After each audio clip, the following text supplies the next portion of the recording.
Prosperity Access to Finance is a project supported by the Government of Denmark for the Government of Nepal and implemented by Nepal Rashtra Bank in collaboration with UNCDF. The overall aim of this project is to help the government in reducing poverty in the country. Nepal aims to graduate from LDC status by 2022, and DFID recognises that achieving this will require sustained and inclusive economic growth. Inadequate access to finance is often a significant growth constraint in the developing world, and the case of Nepal is no exception. The government of Nepal has recognized and is prioritizing the agenda of financial inclusion, which is one of the key factors for the country to move towards prosperity and to meet the international development goals.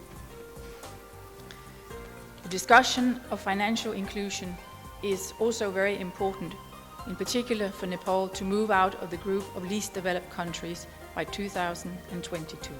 I am delighted to note that the supply side study along with the roadmap of financial inclusion for Nepal is being released today.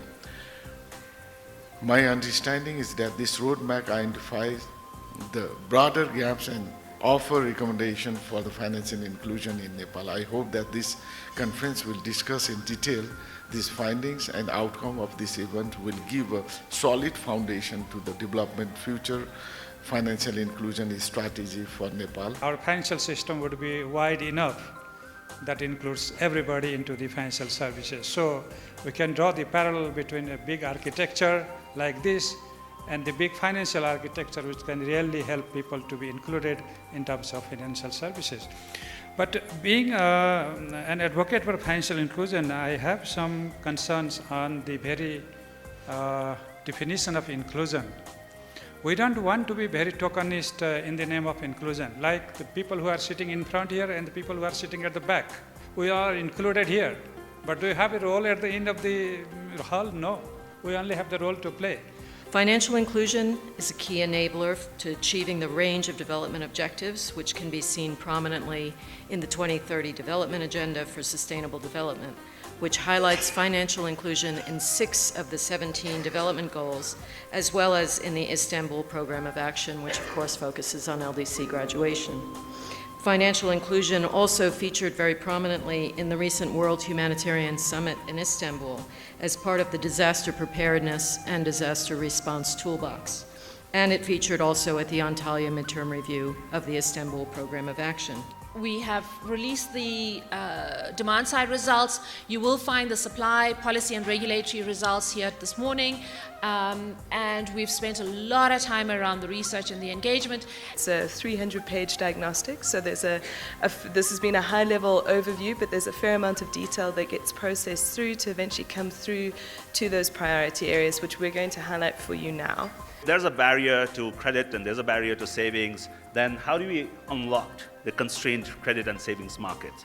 So what do we do? And so if you look at the objectives, it's very clear. And so what are the proposed interventions? So can we do non-collateralized loans, like if for new product developments we look at? Are there some long-term savings tools that we can create?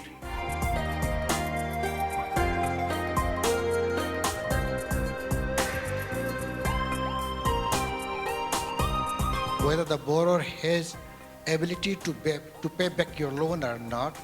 If the borrower has ability to pay back your loan, yes, okay, you can go and you can see whether the project is feasible or not.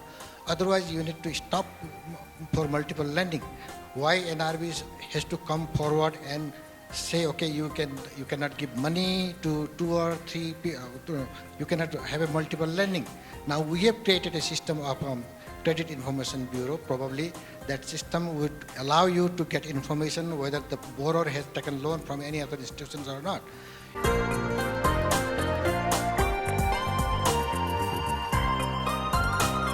Assess levels of financial access, sources of income, perceptions of financial instruments, and then it also sought to assess uses of ex-ante financial measures to deal with the financial stress. I thank the Project Executive Board with whom I worked for last couple of years in carrying out this project to this stage of development, and we are pleased to at least release the demand side of financial inclusion and supply side of financial inclusion. And we have also made progress on other areas like in agriculture value chain financing,